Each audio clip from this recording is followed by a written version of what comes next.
Good day. As I was discussing in my program yesterday, the pace of the fighting in Bakhmut appears to be accelerating, with the Russians reported over the last couple of hours to have captured a string of further villages shortly after the capture of Berchova, the village which I mentioned yesterday.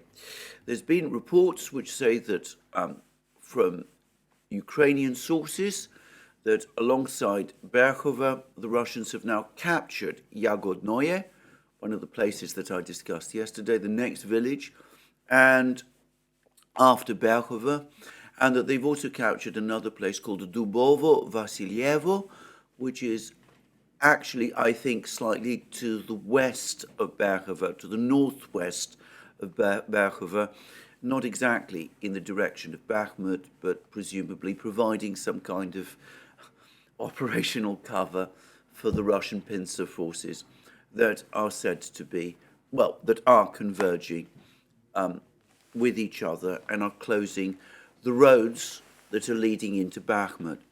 And apparently, the next objective of, if you like, this northern pincer is another village called Khromovo, and apparently once Khromovo is captured, then the road leading into Bakhmut, the last road leading into Bakhmut, will be in effect effectively under Russian fire control, very close fire control, perhaps even cut.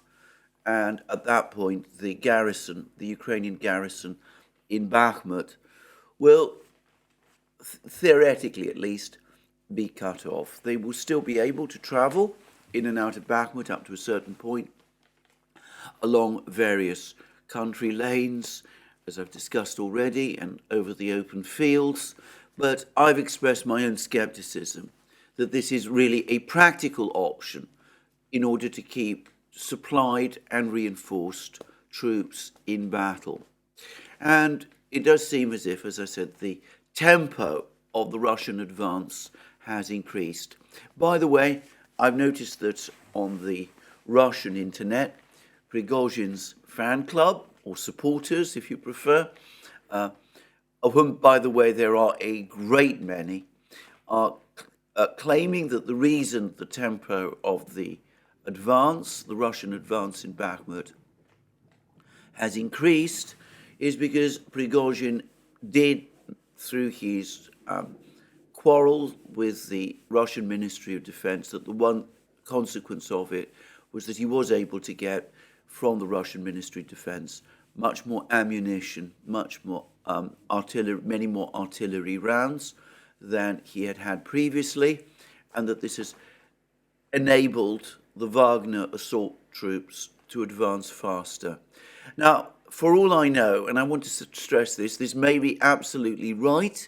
It may be that Prigozhin's quarrel with the defense ministry was his way of extracting more artillery rounds from the defense ministry. But I will say this, that it's something that at this moment in time remains speculative. Quite possibly there has been more artillery ammunition provided to the Wagner organization, or perhaps Putin stepped in after Prigozhin complained and ordered that the Wagner organization be provided with more artillery ammunition. Or perhaps these advances would have happened anyway, even if supplies of ammunition had not been stepped up, or perhaps they haven't been stepped up, and the Wagner organization, as the Russian Ministry of Defense has said, is getting the same amount of artillery ammunition as it did before. I don't think any of us really know, and I just want to make that point. We can't assume that simply because the tempo of the Russian advance is accelerating, that proves or vindicates what Prigozhin said. It might do, but we don't really know one way or the other. Anyway, I don't intend to spend more time on this issue. It's an interesting internal quarrel. It might have political implications for the future, but it clearly isn't affecting the rate of advance of the Russian forces in and around Bakhmut or the overall direction of events in the war. And whilst I'm on this topic, perhaps I ought to add that there's been more news from other parts of the battlefront, specifically more from the Vuhledar area, where again, it seems as if the Russians have been carrying out very dense artillery fire on Ukrainian positions. I get the sense that Vuhledar is turning into something of a meat grinder, very much in the same way that Bakhmut has done. It's a place which Ukraine is committed to defending to the last man, and the Russians are now responding to that, are responding to the fact that Ukraine is continuing to send reinforcements to Vuhledar by unleashing its enormous artillery power upon them. And if we return to the topic of Bakhmut, there have been some rather harrowing reports that have appeared about what's going on in Bakhmut. One is from Newsweek, and it describes the situation in Bakhmut on the front lines. This is an article that was published, I should say, 5 days ago on the 20th of February, and it has this extraordinary title: Bakhmut life expectancy nears 4 hours on front lines, fighter warns. And the article then goes on to say that an American fighting on the front lines in Ukraine is warning that the battlefield in Bakhmut is gruesome. Russia is nearing its 1-year anniversary of the special military operation. It launched against Ukraine in February 2022.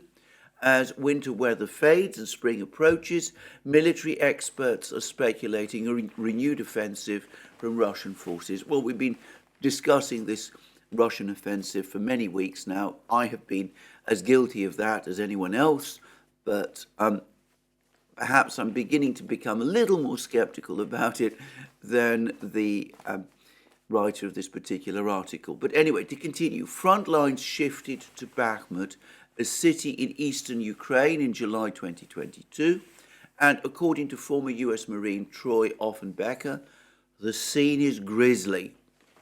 Offenbecker, who is fighting in Ukraine's International Legion, comprised of foreign soldiers, told ABC News that when a Ukrainian soldier fights on the front lines in Bakhmut, their life expectancy is only around 4 hours. It's been pretty bad on the ground, a lot of casualties. The life expectancy is around 4 hours on the front line. Offenbecker said Bakhmut has been called the meat grinder because of the macabre scenes, and he described the fighting as chaotic. 4 hours. A Ukrainian soldier who fights on the front lines has, according to this American who's been there, American fighter who's apparently been there, such a Ukrainian soldier has a life expectancy of around 4 hours. Now, that may, of course, be an exaggeration.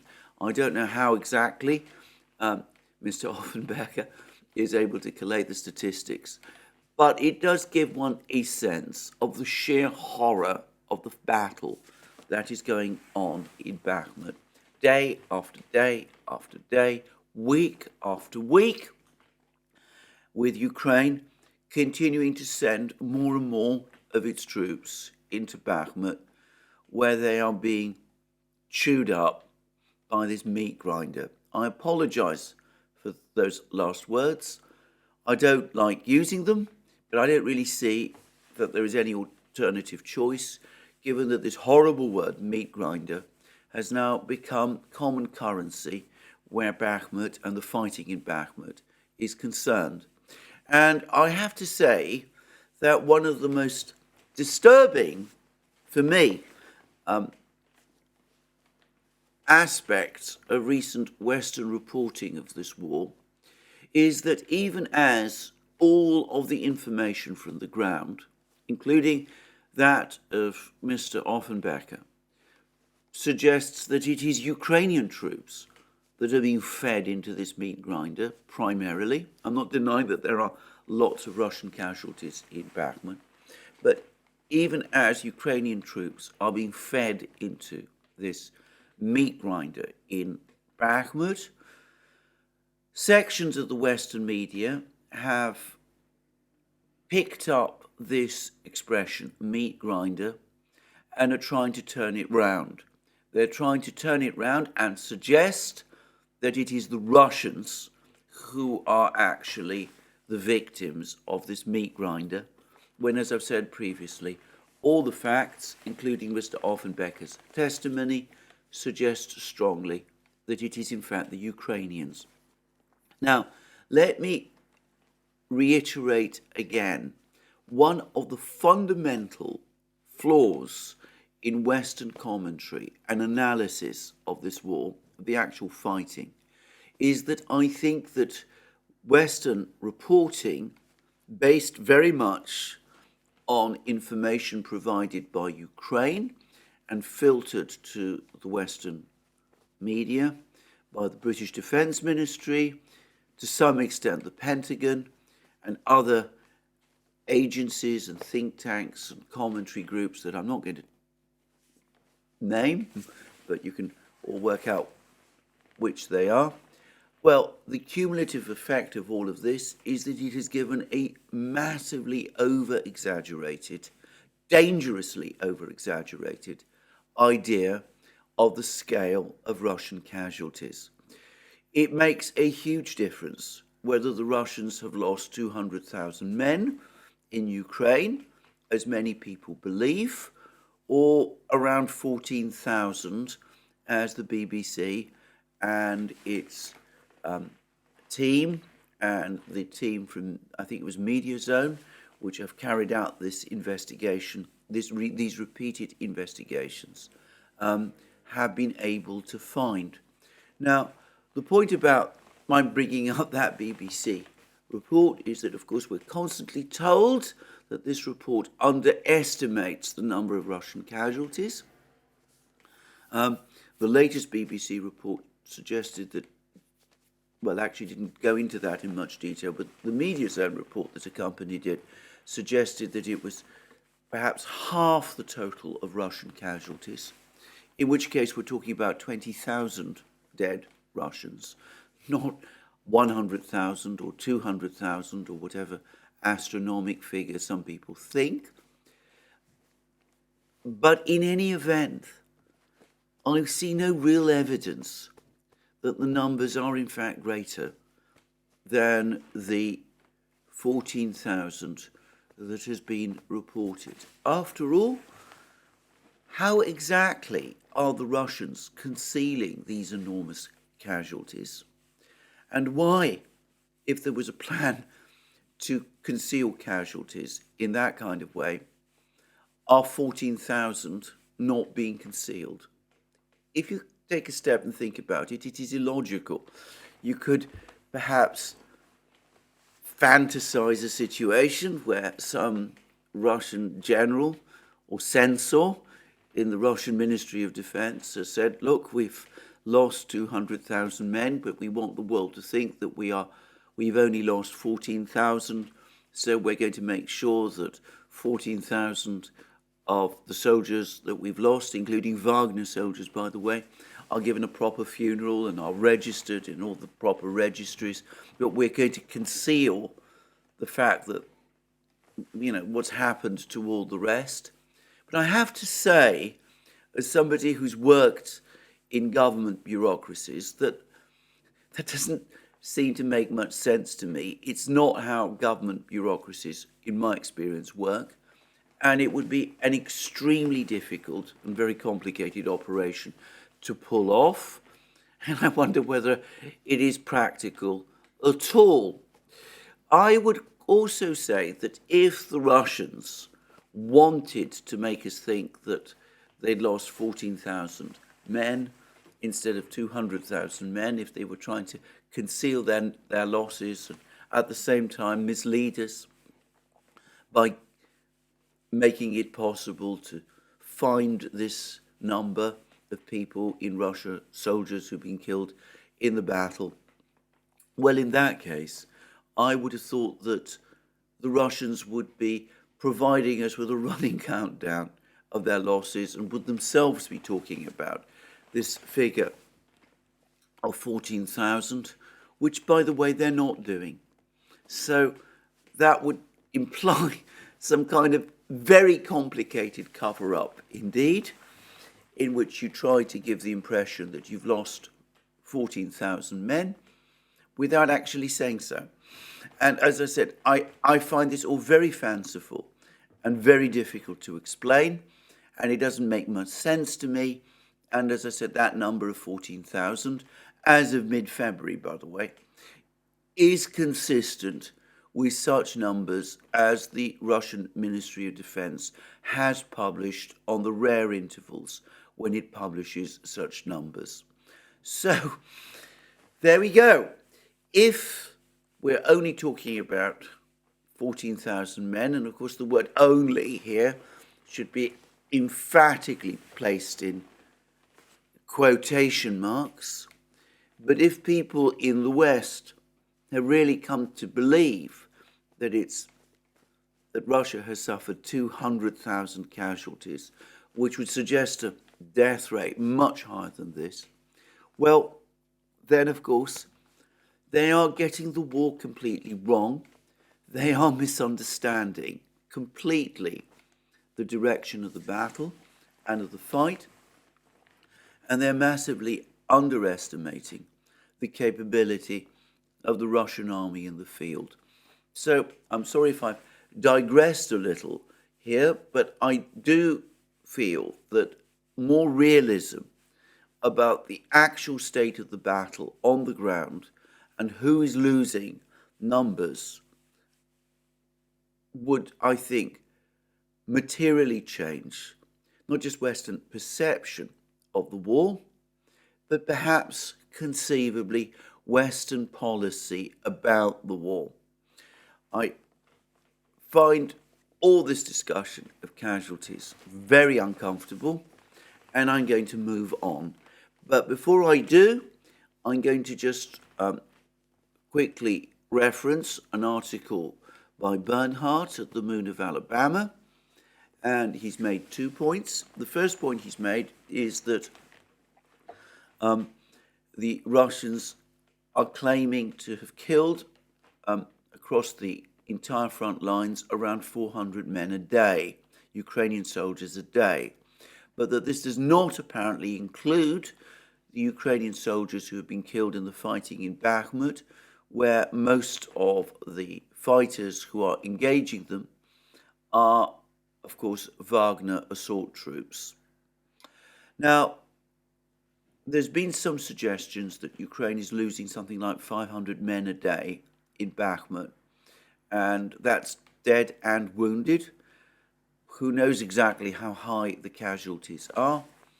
The BND, the German intelligence agency, said that Ukrainian losses in Bakhmut are in triple figures every day.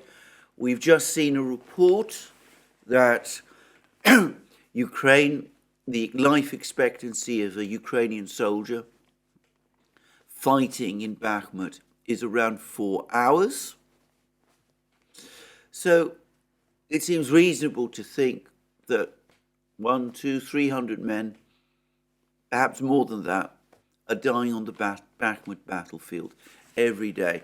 I personally would be surprised, given the intensity of the fighting in Bakhmut, if Bakhmut, the fighting there, did not account for at least a third to perhaps half of Ukrainian casualties on any particular day.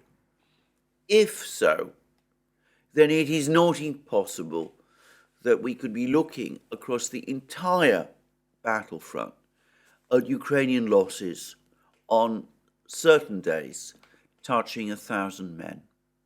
And I mean 1,000 men killed. Now that is a horrendous total, but of course Ukraine itself admitted back in the summer during the fighting in Severodonetsk and Lysychansk that it was losing that number of men killed a day, 1,000 men. And my impression of the fighting in Bakhmut is that it is of an intensity and of a savagery that far exceeds what happened in Severodonetsk and Lysychansk, and of course the totality of the Ukrainian forces concentrated in and around Bakhmut is greater than was the case in Severodonetsk and Lysychansk. Anyway, that's all I'm going to say on that issue. I would say that there have been other reports. There was another report in The Economist from a Ukrainian soldier describing the sheer horror of the fighting in Bakhmut, admitting that when in his unit, I presume it was a company or a platoon, I'm not very clear on the difference, by the way, but anyway, one of these units, that when there was a request for volunteers, 13 men of the unit refused to volunteer for an attack.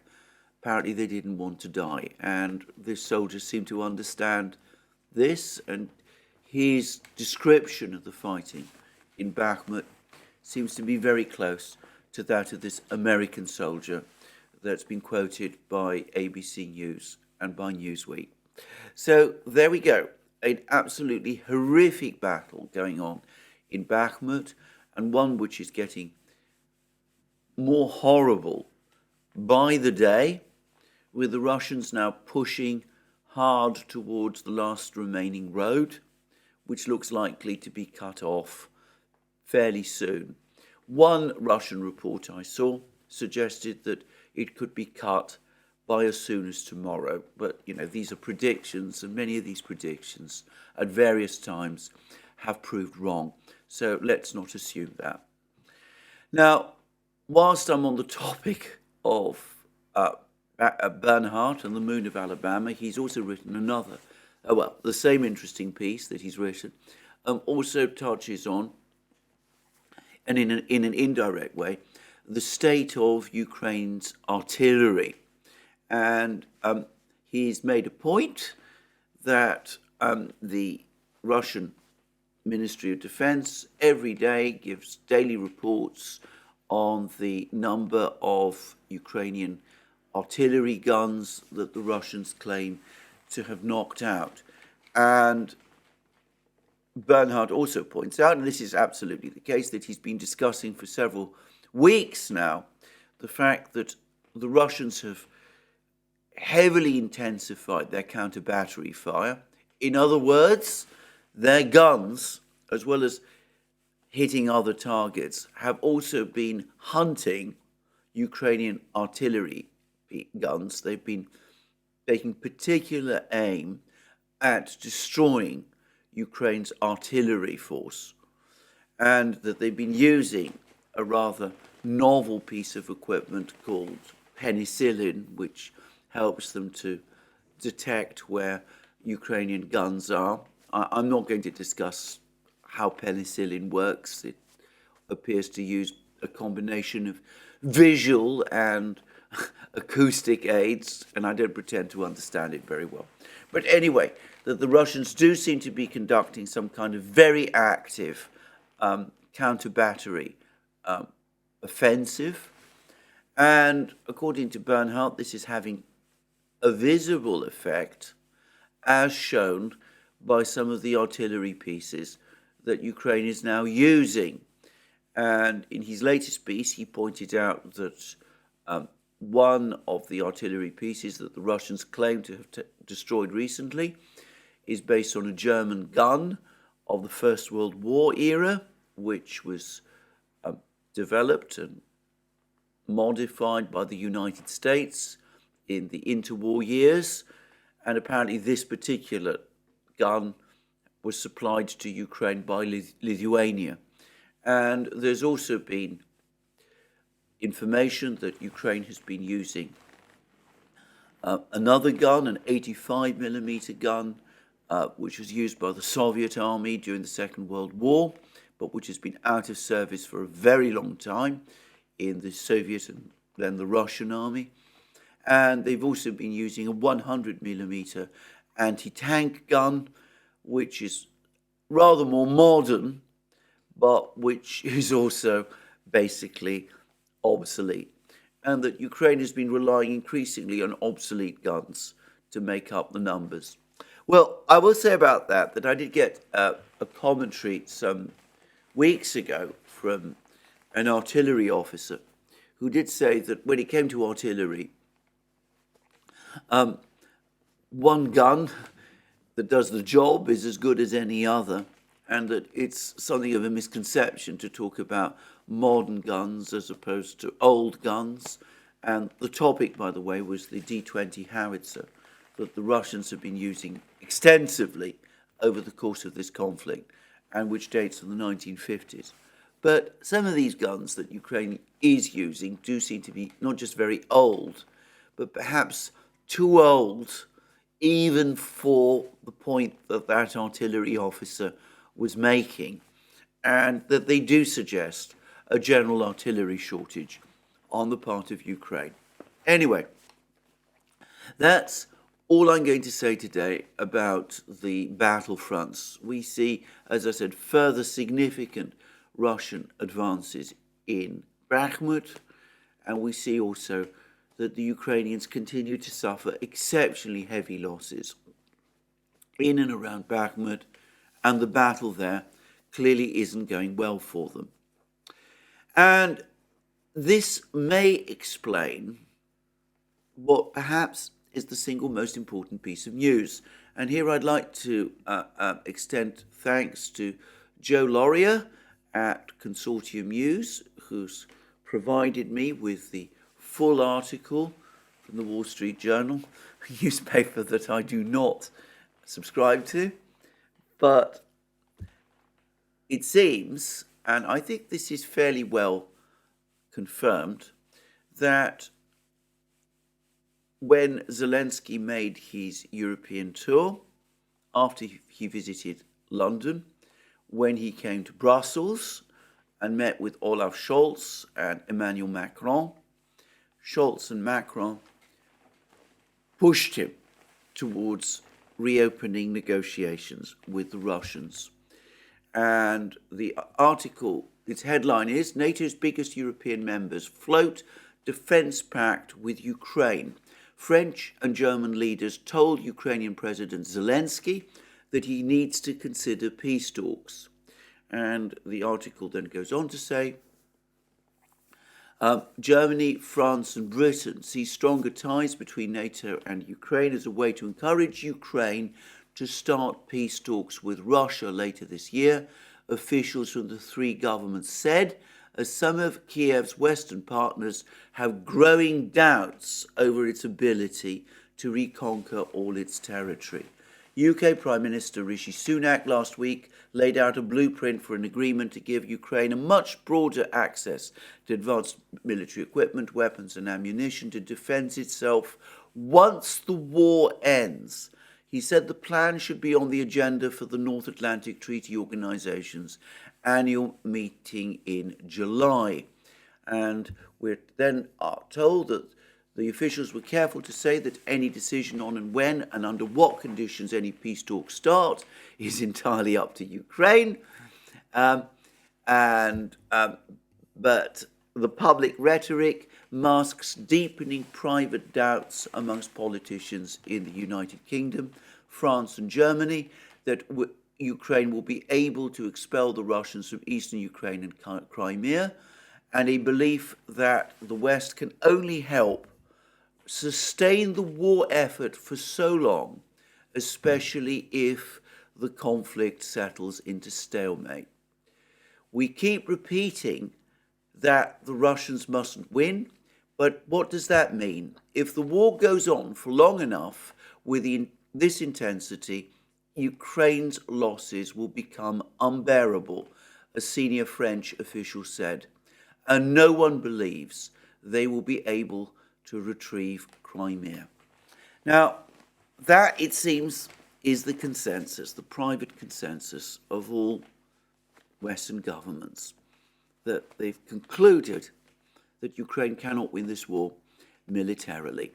They're not prepared to say so in public. In public, it's still all Ukraine, we're going to support you, come what may, as long as it takes, all of that. And we are all confident that Ukraine is going to win this war, and we're going to sustain that effort to win. And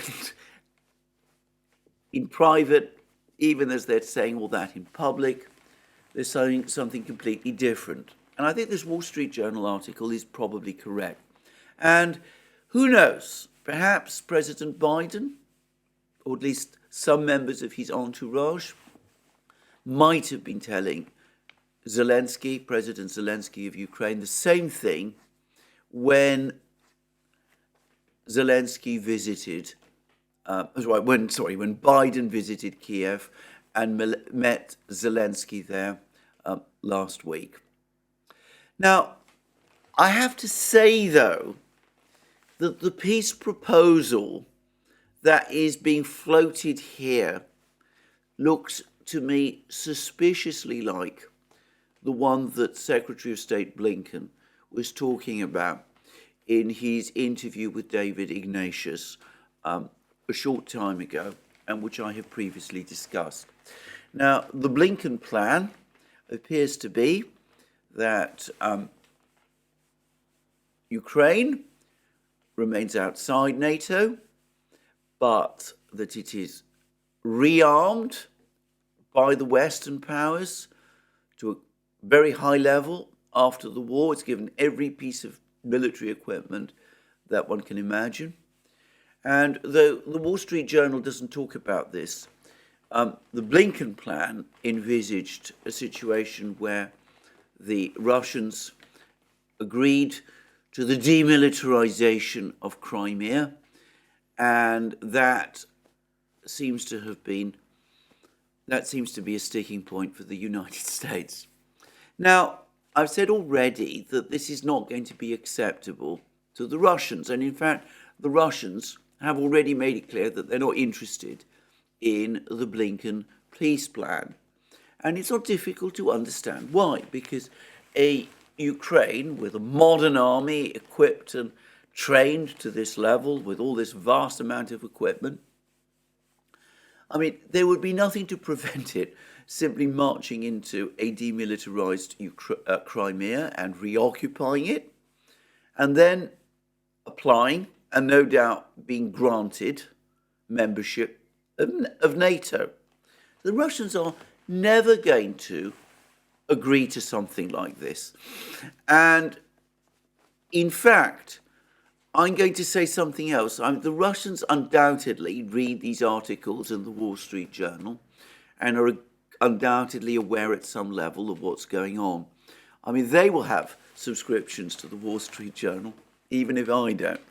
And the Russians must be saying to themselves that instead of agreeing to this plan, it actually makes much more sense for us to continue this war. Because one of our objectives is the total demilitarization of Ukraine. And what the Western powers are proposing are not that, but it's opposite. So, given that we are winning, and given that, as I've just quoted from the Wall Street Journal, there seems to be a general acknowledgement amongst Western governments that Ukraine can't win in Ukraine, it can't win this war, it can't retake its territory, it can't expel the Russians from all its territory, Crimea itself is out of reach. Given that that is so, where is the incentive for us in Russia to even consider this plan? This plan not only doesn't make any sense to us, for us in Russia, it actually incentivizes us to continue the war. Because if we consider Ukraine's demilitarization to be an absolute existential matter for Russia, a matter of national interest for Russia, then it makes more sense for us to continue the war and to continue the war until victory, rather than to stop the war and sit back and let the West rearm Ukraine. And moreover, and in fact, if Ukraine is going to get even more advanced weapons from the West, if it's been promised even more advanced weapons from the West after the war than it would get whilst the war is in fact still underway, then it makes even less sense for us to stop the war and agree to this plan than to continue with it, because we're faced with a weakening adversary now, and we might be confronted with a strengthened adversary later. So you can see why this kind of thinking is profoundly flawed. But nonetheless, one also gets the sense that behind it all, there are growing doubts. The Wall Street Journal goes on to say that President Macron and Chancellor Scholz told Ukrainian President Zelensky that he needed to start considering peace talks with Moscow when the three leaders met in Paris earlier this month. People familiar with the conversation said. Over dinner at the Élysée Palace, the sumptuous seat of the French presidency, Mr. Macron delivered a more sober message, the people said, telling Zelensky that even mortal enemies like France and Germany had to make peace after World War II. Mr. Macron told Zelensky that he'd been a great war leader, but that he would eventually have to shift into political statesmanship and make difficult decisions, these people said. Speaking after a security conference in Munich last weekend, Mr. Macron became one of the first Western leaders to publicly question whether either Ukraine or Russia could achieve their battlefield aims, saying neither side could prevail militarily. He told the French media, "What we need now is for Ukraine to launch a military offensive which pushes back the Russian front in order to open the way for a return to negotiations," which is, I would have said, an absurdity. A Ukrainian offensive pushing the Russians back to launch negotiations. What if the Russians launch a counteroffensive? What if the offensive fails? What if the offensive succeeds? Why would Ukraine want to stop if its offensive succeeded? One gets the sense here of Western leaders really having very little sense any longer of what to do. They are trying to find some way to influence events, to get themselves out of this hole that they are in, but they don't seem to know exactly how to go about it. And we have more comments like this from the Wall Street Journal. A British official said that another goal of the NATO pact would be to change the Kremlin's calculus. If Moscow sees that the West is prepared to scale up its military assistance and commitments in Ukraine over time, it could help persuade Moscow that it can't achieve its military objectives. Well, what if it doesn't? What if Moscow concludes, as it's far more likely to do, that it then in that case needs to scale up its commitments as well? We'll come to that in a moment. But then we have the contrary comment from General Piotr Pavel, President-elect of the Czech Republic and a former NATO commander, at the Munich Security Conference. We may end up in a situation where liberating some parts of Ukrainian territory may deliver more loss of lives than will be bearable by society. There may be a point when Ukrainians can start thinking about another outcome. And in fact, I would suggest that we are long past that point, given the scale of the losses that Ukraine is now suffering in places like Bakhmut. Anyway, these doubts, which were stilled to a certain extent, or there was an attempt to still them, by President Biden's visit to Kiev and Warsaw, are now resurfacing again. And the Daily Telegraph has a very interesting editorial now in Britain. And I should say the Daily Telegraph has again been one of the most enthusiastic supporters of Ukraine in the war. And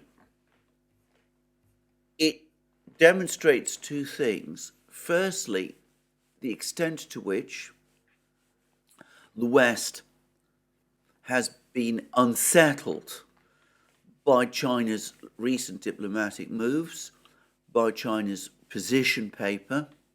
They've been profoundly unnerved about it. They must also have been very unnerved by the tepid support the West got in the General Assembly the other day, when they were only able to get their resolution through the General Assembly after it was heavily watered down. But then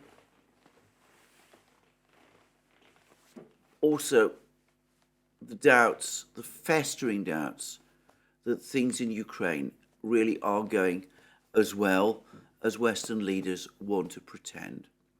And this is the final paragraph in this editorial. China is able to manipulate events because it is operating in a diplomatic vacuum. No other power is discussing how the war might end or the steps to get there. The West's unwavering financial and military support is critical, but it is not a long-term strategy. This leaves the field clear for Beijing's unreasonable proposals. We can expect similar interventions until we begin to outline what the end could look like.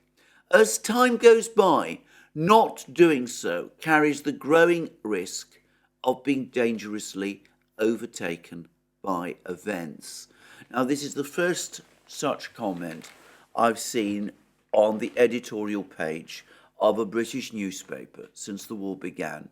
It's the first hint of doubt about the fact that things are going either according to plan or that world opinion is mobilized behind the West over Ukraine. It's clearly a further example of the West heavily unnerved by China itself, by China and China's recent diplomatic moves, the ones that I discussed in my recent programs. And you can see the doubts that West's unwavering financial and military support is critical, but it is not a long-term strategy. And we can expect similar interventions to the ones from China until we begin to outline what the end could look like. As time goes by, doing so carries the growing risk of being dangerously overtaken by events.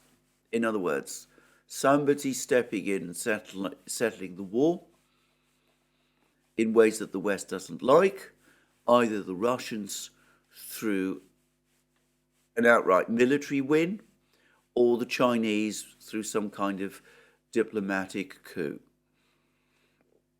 Well, that's all very well, but as I said already, the peace plan that Blinken is talking about isn't a realistic one. In fact, as I've said, on the contrary, expressed in the way that it is, and as it's been taken up by the French and the Germans, it actually incentivizes the Russians to go on fighting. It gives the Russians a reason for continuing and indeed escalating the war. Now, having said that, I do wonder whether all the Western leaders are so blind that they cannot see that. It's interesting that one Western leader who has left the door open on the Chinese proposal, if it is a proposal, the Chinese position paper perhaps, is Macron, who's always been perhaps privately the most skeptical about the whole Ukrainian venture. And perhaps it's not entirely coincidence that he's apparently working towards visiting China in April. So Xi Jinping will be traveling to Moscow in March, and then Macron intends to travel to Beijing and presumably to meet Xi Jinping there. And maybe Macron is trying to get himself involved in this Chinese diplomatic initiative, as he believes, and is hoping that the Chinese can be persuaded to broker some kind of end to the war on more acceptable terms to the West, or at least to France and to President Macron personally. Now, I have to say again that I'm very skeptical about this, but as I've discussed in several programs now, the appearance of China in this conflict, the fact that the Chinese are now making strong moves, has unnerved the West greatly. We've had another example of this from Washington over the last few hours. President Biden, at one and the same time, rejects the Chinese suggestion that there should be an immediate ceasefire. He's fairly negative about the Chinese plan, but at the same time, he said that he doesn't believe that China is going to supply weapons to Russia, though he says that there would be severe consequences for China if it did. Now, I can't help but think that this is an attempt to calm nerves, because, of course, pretty much everybody in Western capitals knows that China, with its colossal industrial capacity, greater than that of Europe and the United States combined, if it decides to start supplying shells and drones to the Russians, well, it would put the Russians in a position where their already massive artillery advantage becomes overwhelming. And of course, it could also completely alter the entire drone war as it is being fought, Russia having been short of drones ever since the start of the war, though the Russians are making big efforts to turn that round. Now, I say that Biden is trying to calm nerves, trying to reassure people, no, don't worry, this terrible prospect of China stepping in and supplying arms to Russia, we don't expect it, it's not going to happen. We don't think that we're going to need to impose the sanctions on China, which we're threatening, because we know that if we do, it'll have an even more critical effect on Western economies that are already in recession. So for all these reasons, we're saying it's not going to happen, even though we've now had multiple reports, including from Secretary Blinken, that the US intelligence community is reporting that the Chinese are about to do just that. Now, I don't personally know or think that the Chinese are going to do that, though, as I did discuss yesterday in my program yesterday, the Chinese position paper doesn't appear to rule out the possibility of China supplying arms to Russia at some point in the future if the need for that were to arise. But anyway, perhaps more importantly, it shows again how uncertain and unsettled the Western powers actually are by these Chinese moves and by their sense, because this is perhaps the key point, that in the final analysis, China and Russia in combination on the Ukrainian battlefield and probably everywhere else have an overwhelming advantage against the West, and that there is nothing that the West can do to rectify that. So this is something, as I said, that Westerners probably know, or at least are aware of, even if they can't admit it to each other.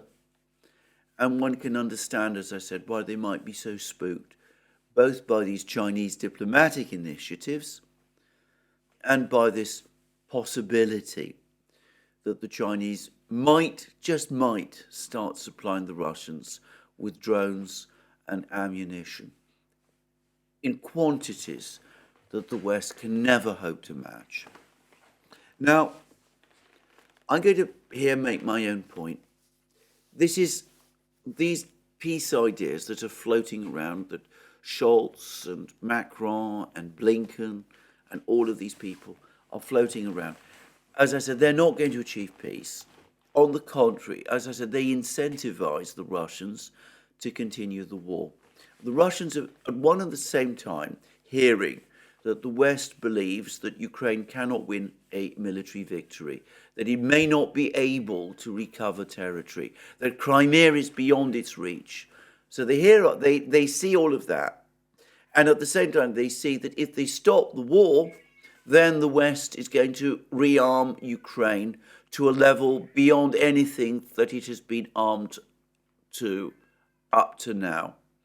So, as I said, in combination, what those two messages say to the Russians is it makes more sense for us to continue the war because we are simultaneously winning it and Ukraine is losing, and at the same time, the proposals for peace that are coming from the Western side are absolutely unacceptable and indeed dangerous for us. So I think let's forget this peace plan. Let's also come to an acceptance that these offensives, Ukrainian offensives, if they ever happen, are not going to turn the war around. They're not going to help Ukraine. They're simply going to add to those enormous losses that Ukraine is already suffering. People like Macron and President-elect Pavel of the Czech Republic are talking about levels of losses which are becoming unacceptable for Ukrainian society, more than Ukrainian society can perhaps sustain. And I saw a deeply upsetting opinion poll that has apparently been carried out in Ukraine, which says that 17% of Ukrainians now know someone who was killed, who's been killed on the battlefields, and given that large numbers of other Ukrainian soldiers have been killed, and this hasn't yet been reported, one suspects that by now every Ukrainian family is affected to a greater or lesser degree by the war. There was even an article in the New York Times recently that showed a picture of a Ukrainian cemetery, and another article, I believe also in the Wall Street Journal, which talked about Ukraine's missing soldiers, the soldiers that were sent into the war, but of whom there is no further word, most of whom, it must be assumed, are dead. So Ukrainian losses, I would suggest, are already unsustainable. I mean, how bad do losses have to be before they become unsustainable? If Ukraine is losing up to 1,000 men a day, dead and seriously wounded a day, which it could be, I'm not saying it is, but it's not implausible, then I would regard that as both horrific and unacceptable. So let's put aside this idea that, the way to achieve this peace is to send more weapons to Ukraine, pressure the Ukrainians into offensives, which will only result in further loss of Ukrainian lives and which are unlikely to be properly prepared, and actually, instead, open negotiations with the Russians now. And instead of engaging in this double talk with the Ukrainians, in which you come along and you tell the Ukrainians in public that, we're behind you 100%, right up until the end, the decision on when to negotiate is entirely yours. We're not going to affect it or pressure you to speak to the Russians in any conceivable way. Well, let's have no more of this public talk if it's happening alongside private warnings to Ukraine, such as we're now hearing are coming from all sorts of directions, that the West, the Western powers, the Pentagon, European governments, some people in the Biden administration are all telling Ukraine Western support for Ukraine is not unlimited. There's only so much we can do. We're reaching the point where we probably won't be able to do much more. Come the summer, things might start to become much more difficult for us to sustain the level of support we've been giving you up to this point. And therefore, and for that reason, we can't go on supporting you. You can't rely on us beyond the summer. You must consider peace talks at some point now. Let's end this charade of saying one thing in public to the Ukrainians and to our own public in the West and saying something completely different, in fact, almost the opposite in private. Let's start saying straightforwardly and openly, we've now reached that point where we've done all that we can. We can't do more. Ukrainian losses are unsustainable. We can see that, and it's time to talk peace. Now, that may mean accepting that the Russians have achieved some kind of success in Ukraine. But it's worth saying that the Russians, their demands, the demands they made of Ukraine at the outset of the war and in the months after it started, were pretty moderate. Recognition from Ukraine that it had lost Crimea and that it had lost Donbass, two territories that arguably probably never wanted to be part of Ukraine in the first place. An acceptance that Ukraine must be a neutral country and cannot join NATO, which is what the West has done in the past with countries like Austria, for example. And also certain steps to be taken within Ukrainian society to protect the rights of Russian-speaking people there, which, of course, are fully consistent with what we claim to be in the West, our own values. I mean, we're always very solicitous, or so we claim, of the rights of minorities, ethnic minorities, and we should be equally solicitous, if we actually believe in any of that, on the rights of Russians. Now, why can't we now return to something like that? Obviously, we're not going to get back to the position we were in Istanbul. The Russians, at the very least, are probably going to say that the whole of Zaporozhye, the whole of Kherson region, all of Donbass, Donetsk and Lugansk, Ukraine must leave, and they must be incorporated in Russia. Now, we might not be able to prevent that. It may be that we have to tell the Ukrainians to pull back from these territories. The West, by the way, doesn't need to recognize these Russian annexations. They'd be unwise to think that you can ever reverse them. But, if it's the deal, if it ends the war, isn't that better than carrying on as we are?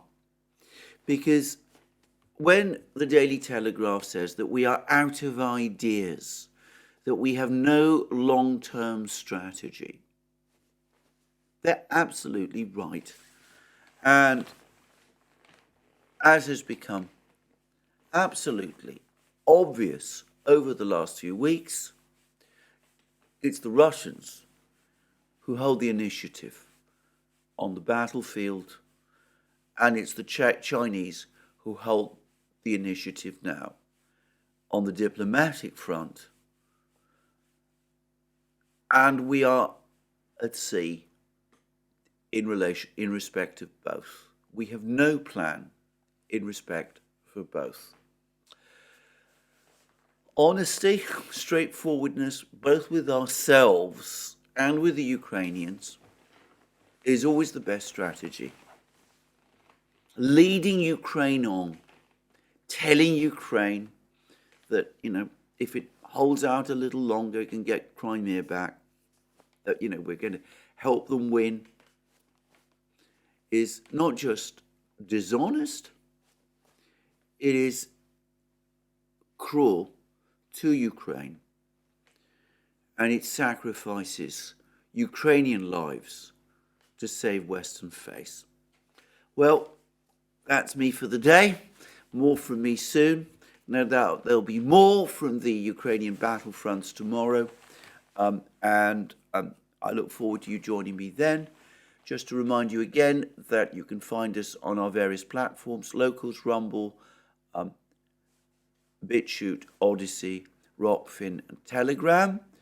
You can also support our work via Patreon and Subscribestar. Links under this video. You can check out our shop and find all the great things that we have there: our magic mugs, our hats, our hoodies, our t-shirts, our sweatshirts, and all those things. And last but not least, if you've liked this video, please remember to press the like button and to check your subscription to this channel. Thank you for joining me again today. More from me soon.